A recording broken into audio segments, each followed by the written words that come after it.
আপোনালোক সকলোকে busy news 8 YouTube চেনেললৈ স্বাগতম জনাইছোঁ। আজি 13 জুলাই 2024 অসম শিক্ষা আৰু সমাজ কল্যাণ বিভাগৰ পৰা অহা কেইবাটাও অতি গুৰুত্বপূৰ্ণ খবৰলৈ মই আপোনালোকৰ কাষ চাপিছোঁ। বৰ্তমান সময়ত ফেচবুক আৰু ইউটিউবত এটা ডাঙৰ প্ৰশ্ন ঘূৰি ফুৰিছে। অংগনবাদী কেন্দ্ৰসমূহ বন্ধ হৈ যাব নেকি? ইয়াৰ লগতে কাৰ কাৰ দৰমহাৰ বাঢ়িব? নতুন তালিকাখনত কাৰ কাৰ নাম আছে? আৰু অংগনবাদী কেন্দ্ৰসমূহ প্ৰাক-প্ৰাথমিক বিদ্যালয় পৰিণত হোৱাৰ পাছত কৰ্মী আৰু সহায়িকাৰ ভৱিষ্যত কি হ'ব? আজি ভিডিঅ'টোত আমি কোনো উৰা বাতৰি নহয়, বৰঞ্চ সম্পূৰ্ণ তথ্য আৰু যুক্তিৰে এই সকলোবোৰ কথা খৰচি মাৰি আপোনালোকৰ লগত আলোচনা কৰিবলৈ লৈছোঁ। যদি আপুনি এগৰাকী অংগনবাদী কৰ্মী, সহায়িকাৰ বা আপোনাৰ ঘৰত সৰু ল'ৰা-ছোৱালী আছে, তেন্তে এই ভিডিঅ'টো অলপো স্কিপ নকৰি আপোনালোকে প্ৰথমৰ পৰা শেষলৈকে চাওক। তেতিয়াহে আপোনালোকে সকলো কথা বুজি পাব।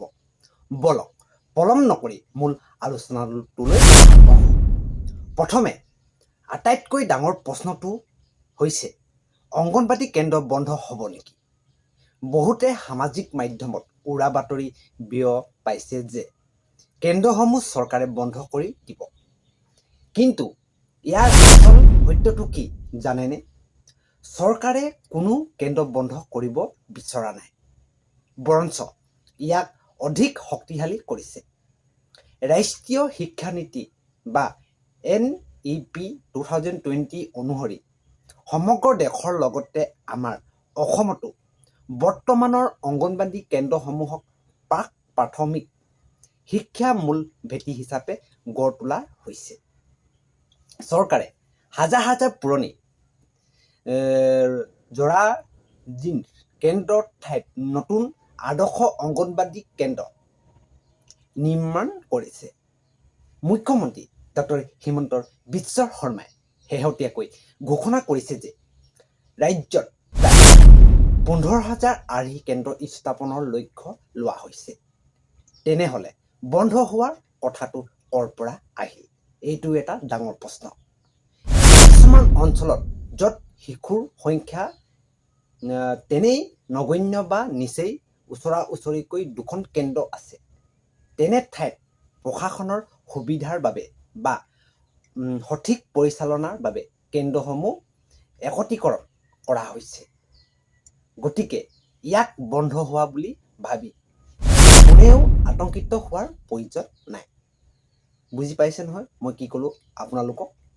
এতিয়া জানো আহক, এই প্ৰাইমেৰী ৰূপান্তৰ আচলতে কি?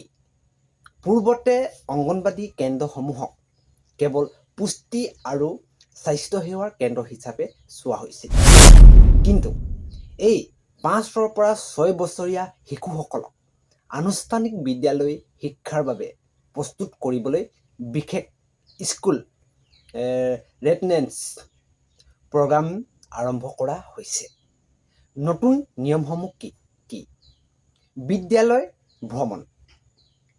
সমগ্ৰ শিক্ষা অসম সেৱাৰৰ শেহতীয়া অনুসৰি অংগনবাদীৰ শিশুসকলক ওচৰে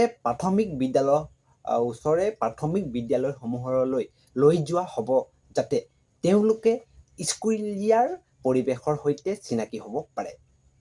খেল-ধেমালিৰ চলেৰে শিক্ষা। শিশুসকলক পাঠ্যপুথি নিদিয়াকৈ আধুনিক খেলৰ সামগ্ৰীৰে গণনা, আখৰ চিনি পোৱা আৰু সামাজিক জ্ঞান দিয়াৰ হ'ব। কৰ্মীসকলৰ প্ৰশিক্ষণ।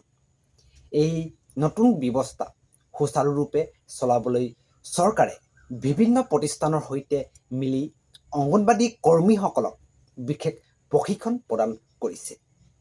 গতিকে এই পৰৱৰ্তী কৰ্মীসকলৰ চাকৰি যোৱাৰ কাৰণ নহয়, বৰঞ্চ তেওঁলোকক দায়িত্ব আৰু মৰ্যাদাৰ সমাজত আৰু বৃদ্ধি কৰাৰ এক পদক্ষেপহে। এতিয়া আহোঁ ভিডিঅ'টোত আটাইতকৈ গুৰুত্বপূৰ্ণ তথা আপোনালোকে অপেক্ষা কৰি থকাৰ বিষয়টোলৈ। কাৰ কাৰ বাঢ়িব দৰমহা আৰু নতুন তালিকাখনত কি কি আছে? প্ৰথমে স্পষ্ট কৰি দিছোঁ যে অংগনবাদী কৰ্মী আৰু সহাৰিকাৰসকলে লাভ কৰা ধনক চৰকাৰী ভাষাত মাননি বা উদ্যোগনীমূলক ধন বুলি কোৱা হয়। বুজি পালে নহয়? আজি মই কি ক'লোঁ? উদ্যোগনীমূলক বা মাননি বুলি কোৱা হয়।